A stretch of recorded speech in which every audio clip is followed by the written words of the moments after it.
Hay una anécdota aquí de una ilustración donde decía que una persona decía: yo ya no voy a ir a la iglesia porque acá este hermano me saludó feo, aquel hermano está haciendo boca de chicharrón, me está torciendo la boca, ya no voy a hacer. Entonces decía: mira, antes de que tomes una decisión y que te vayas de la iglesia, haz este ejercicio.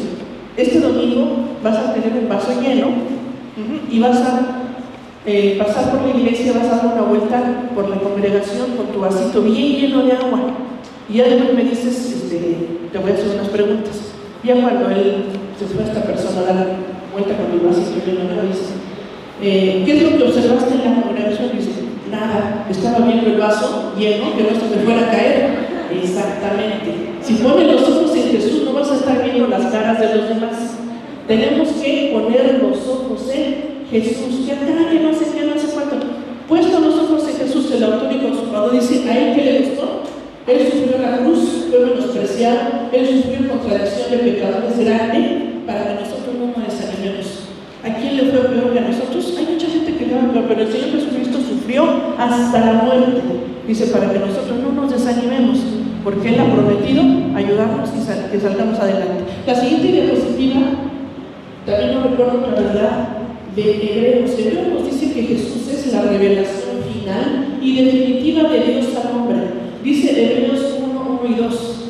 Dios, habiendo hablado muchas veces y de muchas maneras en otro tiempo a los padres por los profetas, en estos postreros días nos ha hablado por el Hijo. Concluye ahí Hebreos 1 diciendo: la revelación total, perfecta y definitiva de Dios es Cristo. Porque dice la Biblia que Dios se reveló, o sea, Dios se mostró. ¿Qué significa revelar? Abrir la cortina, abrir el telón, dar a conocer lo que se estaba oculto. Y Dios se dio a conocer a nosotros.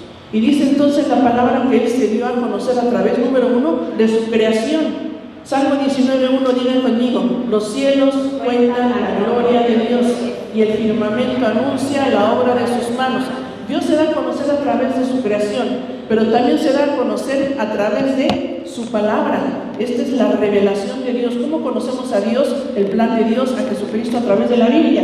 Pero también dice aquí Hebreos 1, Dios habiendo hablado muchas veces en el pasado a los profetas en el Antiguo Testamento, ahora nos ha hablado por el Hijo, por Jesucristo, a quien constituyó heredero de todo, por quien asimismo hizo el universo. El Señor Jesús también, Padre, Hijo y Espíritu Santo, participaron en la creación del universo. Entonces Cristo es el único, Cristo es la revelación total. Y vamos a la siguiente diapositiva. Jesús es infinitamente superior. ¿Qué es lo que pasa con estos hebreos que decían: me voy a regresar al judaísmo? No. Y entonces Hebreos, el escritor, se encarga de decir: Cristo es superior.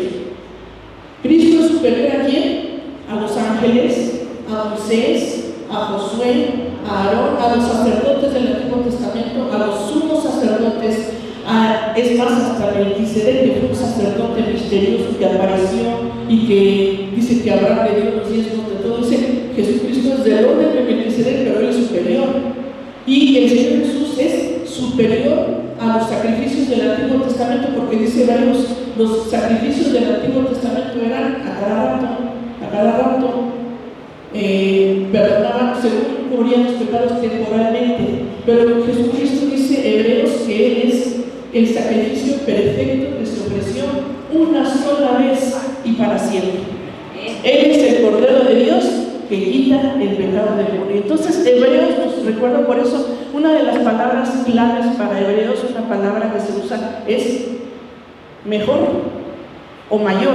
Dice mejor sacrificio, mejor pacto, porque también vemos aquí que Él es el mediador perfecto de un nuevo pacto. ¿Cuál es el antiguo pacto? El de la ley. ¿De quién?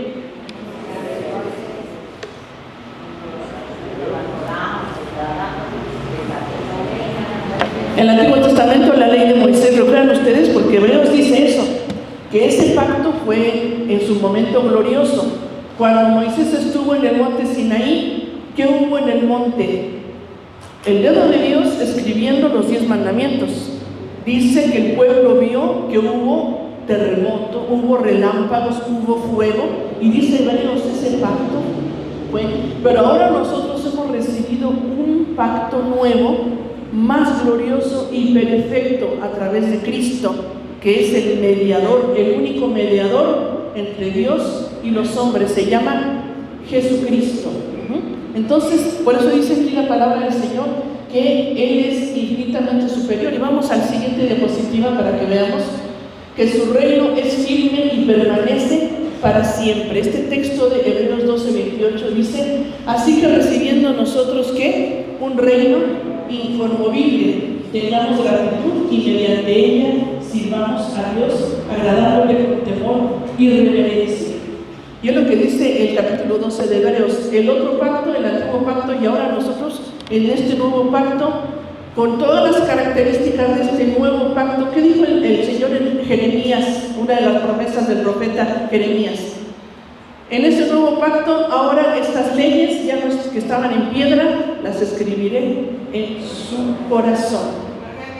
Dice Ezequiel: les daré un corazón de carne, quitaré el corazón de piedra. Eso se lo dijo al pueblo de Israel, pero también es para nosotros.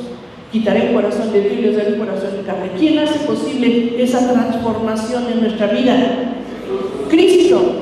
Jesús en nuestro corazón cambia ese corazón, pone esa ley en nuestro corazón, y ese es el nuevo pacto, donde hay un mediador que ofreció una sola vez su vida, un solo sacrificio, y un sacrificio perfecto. Dice Hebreos que Él es perfecto, fue tentado en todo pero sin pecado. Dice Hebreos que entonces nos podemos acercar confiadamente al trono de la gracia para alcanzar oportuno socorro, porque ese es el nuevo pacto que el Señor ha tenido, y el reino inconmovible, el reino que permanece para siempre. ¿Sabe usted que estamos en el reino de Dios los que hemos recibido a Cristo? Entramos al reino de Dios a través de Cristo en nuestro corazón. ¿Y qué significa ese hermoso reino? Paz, bendición, perdón de pecados. Y entonces ahora el reino de Dios, que es el gobierno de Dios en nuestra vida. Y aterrizamos entonces por último en, no sé si viene otra diapositiva todavía, para que veamos los versículos que leímos. Ahí está. Ahora entonces concluimos y cierra la carta a los Hebreos con la bendición, recordando a los lectores que estaban recibiendo esta carta esta gran bendición que también es para nosotros. Número 1, ¿cómo empieza esta bendición? Y el Dios de paz. La palabra paz es la palabra en el Antiguo Testamento Shalom, y en el Nuevo Testamento es la palabra Eirene. De ahí viene el nombre Irene. ¿Y qué significa la paz? La armonía y el bienestar total que viene al corazón, resultado de mi relación con Dios. Por eso es el Dios de paz. Y sabe usted, hermano, hermana, que a veces vivimos sin paz, y eso trae muchas consecuencias a nuestra vida. A veces lo que falta en el corazón es la paz de Dios. Por eso el Señor Jesucristo les dijo a sus discípulos: mi paz les dejo, mi paz les doy, no como el mundo la da, porque es temporal, porque es basada en lo material, en lo que se corrompe. Dice el Señor: no, yo les doy mi paz, no como el mundo la da. Confíen, dice, y no se turbe su corazón. Porque el ser humano tenemos a veces falta de paz, y a veces esa falta de paz trae trastornos como la ansiedad, como la depresión, como cosas difíciles de nuestra familia, como contiendas, pleitos.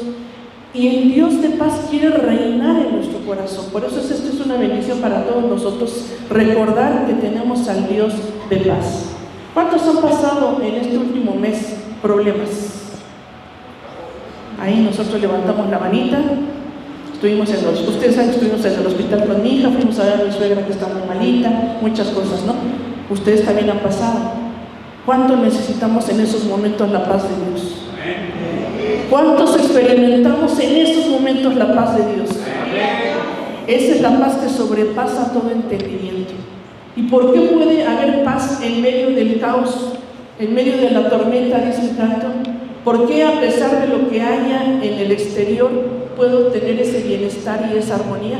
Porque Dios está conmigo, porque Él es el Dios de paz. porque Él tiene control, porque Él tiene todo el poder y todos los recursos maravillosos.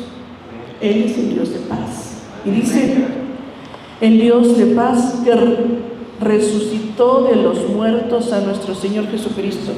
Él es el Dios de vida, que resucitó al Señor, que nos dio vida juntamente con Cristo. Entonces, no nada más es el Dios que me da paz, sino es el Dios que es vida y que nos da la vida. El poder, dice el apóstol Pablo en Efesios, el poder que resucitó a Jesucristo de los muertos es el poder que actúa en nosotros.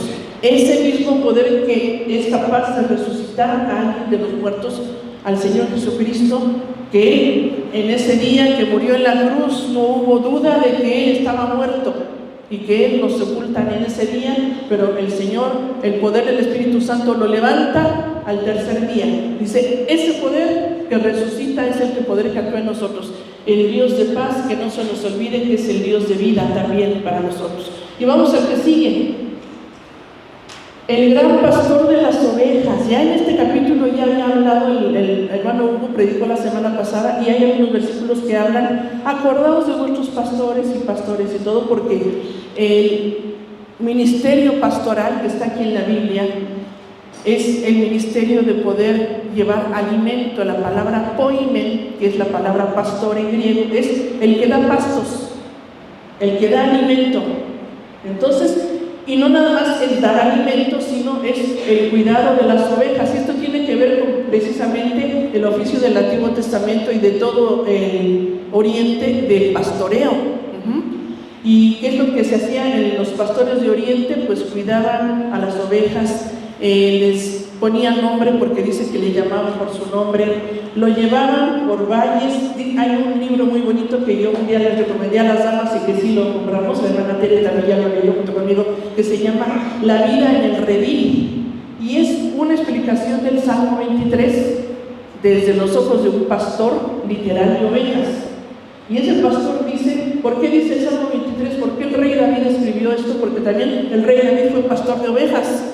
Y él sabía cómo se comportan las ovejas, y él sabía que hay que llevarlas a los mejores pastos y a veces pasar por valle de sombra de muerte, a veces hay que confortarlas, a veces hay que darles una jaladita con el cayado, con la vara defenderlas de las bestias. Entonces todo eso dice este Salmo 23 en ese hermoso libro que no sé si todavía se edite, pero si alguien quiere, es un libro muy hermoso, porque la palabra del Señor nos compara tanto al pueblo de Israel como a nosotros con las ovejas. Por ahí decía, hoy un predicador en la mañana que decía que a veces por ahí se cuela uno que otro cabrito que da de topes y que brinca, pero en general los cristianos somos ovejas. ¿De quién? De nuestro pastor. ¿Por qué se nos equipara con ovejas? ¿Cómo son las ovejas? Dependientes. ¿Qué más? Mansas. De corta vista, son miopes. ¿Qué más?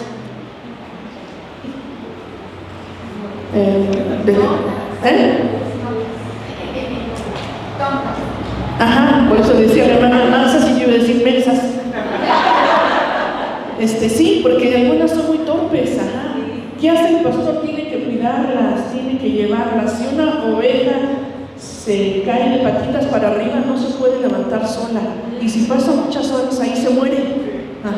Entonces, ¿qué hace el pastor? Va y la tiene. Por eso dice esa comunidad: confortará mi alma, me guiará por sendas de justicia, aunque ande en valle de sombra de muerte. Todo lo que dice la palabra del Señor. Y cuando una se pierde, ¿qué hace el pastor? La busca, y cuando se rompe la patita, la venda y la carga en sus hombros. Y sabe que toda esa figura tan hermosa del Antiguo Testamento es lo que ahora nos habla en el Nuevo Testamento. No nada más del trabajo pastoral, nos habla de el gran pastor de las ovejas, que es nuestro Señor Jesús. Aunque no estemos aquí los pastores, hermanos, porque sí faltaron, yo falté 2 semanas, los 3 faltamos. Ustedes tienen un pastor, que es el Señor Jesús. Obviamente los pastores terrenales hacen falta, pero nuestro gran pastor, poimen pastor. Hermano, tú me corriges si estoy bien. Archipoimen es el gran pastor, ¿verdad?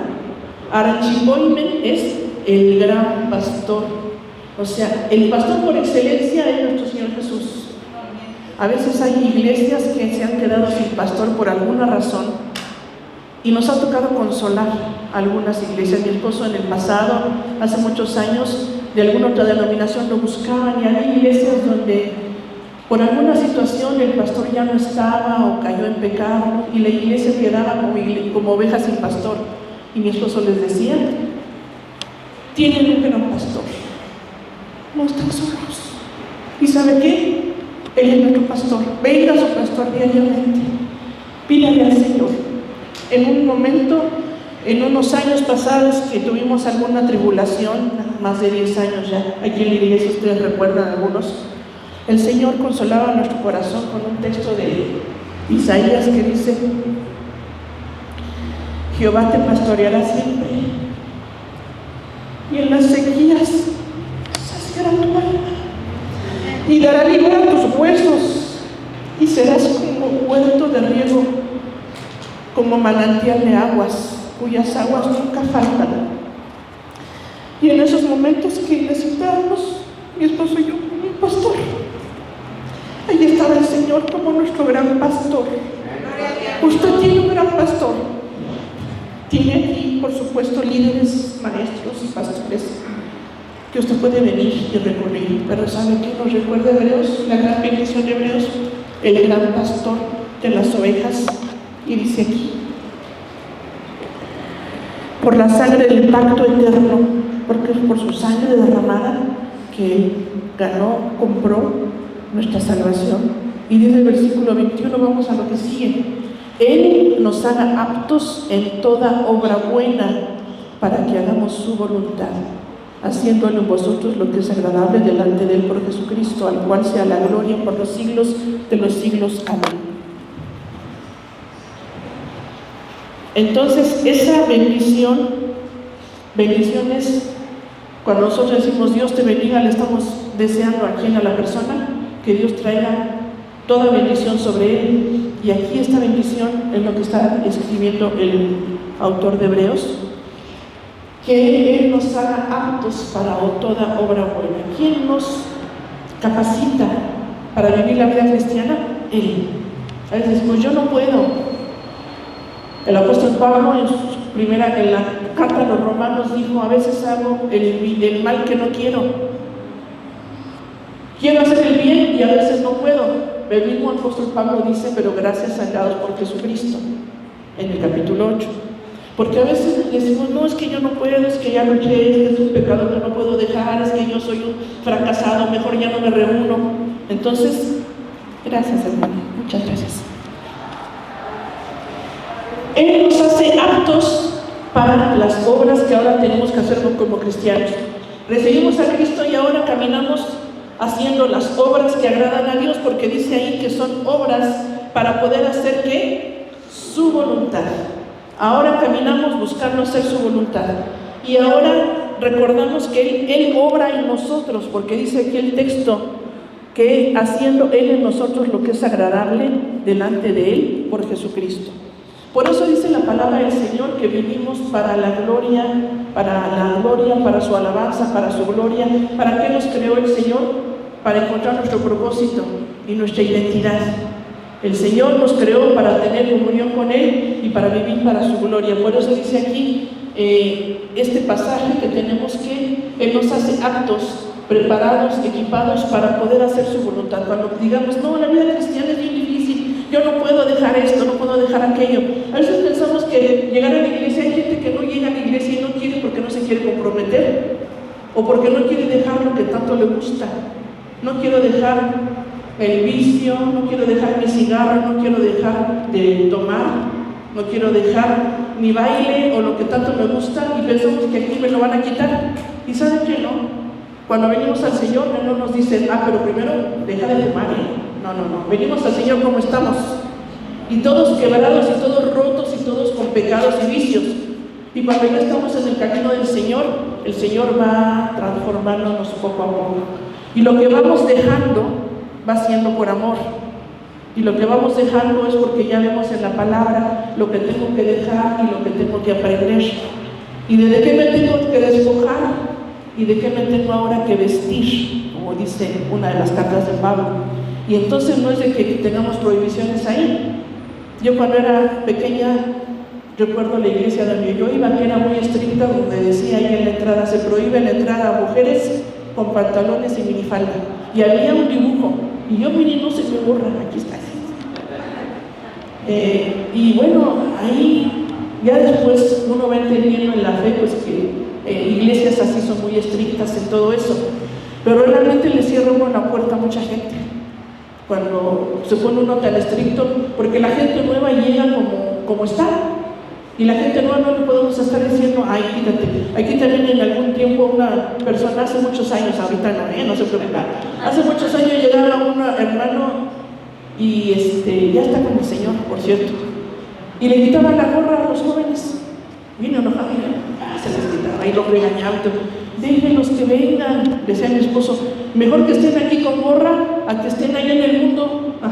Déjenlos, porque decía que era una falta de respeto. No, que cada quien venga como quiera, y Dios se encarga de esa transformación para que hagamos su voluntad y obremos a nosotros. Y por lo último dice ahí, en la última diapositiva, que a Él sea la gloria por los siglos de los siglos. ¿Qué significa la gloria de Dios? ¿Qué significa gloria? La palabra gloria, como vemos ahí, la palabra doxa. La palabra doxa significa todo el brillo de Dios, todos sus atributos, todo lo que Él es. Entonces, cuando vemos que la gloria de Dios es todo lo que Dios es, todo el peso de Dios, todo lo que vale Dios. El quilataje, hablando de quilates, ¿no? De que, a ver, ¿cuántos quilates tiene la joya que tienes aquí de oro? ¿De cuántos quilates es? Bueno, todo el peso de Dios, todo el quilataje de Dios, toda la esencia de Dios, el conjunto de sus atributos. Ahora con las damas estamos viendo los atributos de Dios. Qué bonito tema. Todo lo que Dios es, sus atributos. Menciono algún atributo de Dios de este lado. Él es omnisciente, todo lo conoce, pasado, presente y futuro. ¿Qué más? Él es fiel. Él es amor. ¿Acá? Aquí en medio. Dios es bondadoso. El omnipresente, está en todos lados. Él está en todas partes. Esos atributos son únicamente exclusivos de Dios. Omnipresencia, omnipotencia, omnisciencia. Él es bueno. Todo lo que Dios es su gloria. Y cuando dice aquí que a Él sea la gloria por los siglos de los siglos, quiere decir que tenemos que entonces darle a Él la gloria, no porque Él necesite más gloria. Él ya es glorioso, Él ya es perfecto, Él es santo. Pero quiere decir que ahora nosotros tenemos que glorificarle con nuestra vida. Que en nuestra vida se vea a Dios, que con lo que hagamos y digamos y decidamos siempre brille. ¿Quién? Dios. Por eso dice el Salmo 115, no a nosotros, oh Jehová, no a nosotros, sino a tu nombre da gloria por tu misericordia y por tu verdad. Por eso dice también Efesios 1, fuimos creados para la alabanza de la gloria de su gracia. Glorificar a Dios, hermanos, darle gloria a Dios es vivir haciendo que Él brille. ¿Sí? Porque si yo vivo en pecado y no tomo en cuenta a Dios, entonces en lugar, la gente que sabe que yo soy cristiano, ¿qué dicen? No, pues si este es cristiano y hace lo que hace, ensuciamos el nombre de Dios, blasfemamos el nombre de Dios, y no se nos para desanimarnos y decir, no, pues mejor ya no vengo, la pastora dijo, pues ya no vengo. No. Ese es un reto para decir, yo voy a glorificar a Dios con lo que decidan, con lo que digan. Por eso dice ahí, darle la gloria o glorificarle, reflejar el carácter de Dios en mi vida, es hacer que Él brille en mi vida. Que brille el Señor, que demos la gloria a Dios. Y luego vienen unos saludos ahí, al final, donde dice el escritor, les ruego que soportéis la palabra de exhortación, pues he escrito brevemente. Y para algunos de nosotros, brevemente. Porque a veces aquí no es el caso de que sea un sarcasmo, ¿no? Pero a veces la Biblia sí tiene algunas partes donde se dice el sarcasmo, pero dice aquí que se ha exhortado a los hermanos, ha animado de esta manera, y después manda saludos y termina aquí con la frase que algunas de las cartas dice: la gracia sea con todos vosotros, amén. ¿Qué significa gracia? Regalo. La gracia de Dios, el regalo de Dios, que sea con cada uno de nosotros. Y de hecho ya tenemos la gracia de Dios, pero aquí el deseo, la bendición, lo que está deseando aquí el escritor es que esa gracia esté en nosotros siempre y para la gloria del Señor. ¿Por qué no oramos, hermanos? Concluimos Hebreos de esta manera. ¿Qué podemos aprender? Ánimo, no apartarnos, hacer caso a la voz del Espíritu Santo, no endurecer el corazón. Que el Dios de paz está con nosotros, que el Dios de vida está con nosotros, que el gran pastor de las ovejas está con nosotros, que Él hará en nosotros su voluntad y nos ayudará a vivir la vida cristiana, para que le podamos dar siempre la honra y la gloria a Él. Los que quieran ponerse de pie, los que quieran pasar aquí, oramos juntos y le damos gracias al Señor, para que podamos decirle: Señor, que esta carta, lo que he aprendido, vuélvala a leer. Si quiere, vuelva a escuchar las predicaciones del año pasado de Hebreos y podamos aprender y obedecer lo que dice el Señor en su palabra. Entonces, oremos todos juntos.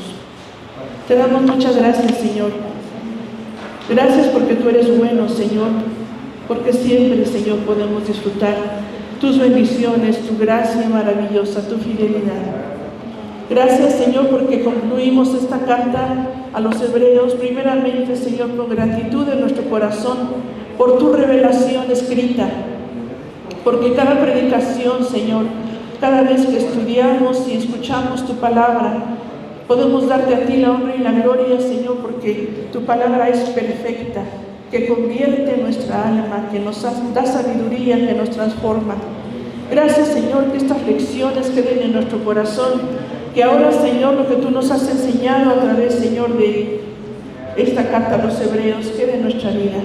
Que nos animemos, Señor, que no haya desánimo. Si hay algún hermano que está con desánimo, Señor, permite, Padre, que sea animado con tu Espíritu Santo, con tu palabra, con tu pueblo, con tu iglesia, para seguir adelante. Que no nos desviemos, Señor, del camino que tú, Señor, nos has mostrado, para no caer, Señor, en apartarnos de ti, en apostasía. Líbranos, Señor, de eso. Que valoremos la vida cristiana, Señor, como una vida superior, y tú, Señor Jesucristo, como superior, mucho, infinitamente superior a todo el sistema religioso judío. Señor, y nosotros que podamos valorar este reino en nuestro corazón, Señor, que podamos también, Señor, tener un corazón sensible a la voz de tu Espíritu Santo y no endurecer nuestro corazón. Y ahora, en esta bendición que hemos visto, Señor, con el que termina tu palabra, que recordemos, Señor, que tú eres el Dios de paz.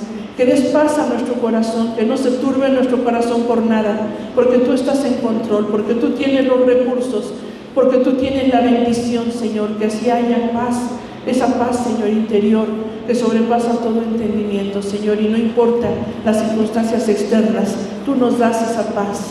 Te damos gracias, Señor, porque tú eres el Dios de vida, Señor, que has vivificado nuestra vida, que diste vida al Señor Jesucristo y que tienes todo el poder, Señor, para darnos vida, darnos salud y fortaleza. Sana a nuestros hermanos que están enfermos, Señor, y danos fortaleza. Y gracias porque tú eres el gran pastor de nuestra vida y nos pastoreas diariamente y sacias nuestra alma y nos ayudas en cualquier necesidad y también, Señor, nos corriges cuando hace falta, Padre. Nos libras de todo peligro. Gracias porque tú eres nuestro buen pastor.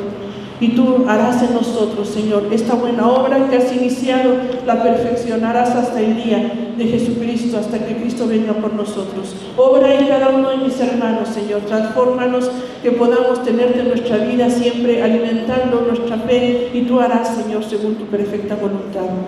Y a ti sea la gloria y la alabanza siempre. Tú eres glorioso y perfecto, y que podamos darte con nuestra vida esa gloria y esa alabanza y ese honor, Señor, y que hagamos que tú brilles más, Señor, y seas exaltado y más gente te conozca, Señor, a través de nuestra conducta, de nuestra obediencia, de nuestra fe, Señor. Te lo pido para toda tu iglesia en esta hora y te doy gracias en el nombre de Cristo Jesús. Amén. Gracias al Señor. Hermanos, ocupen sus lugares, dejamos saludar a nuestra hermana Angie.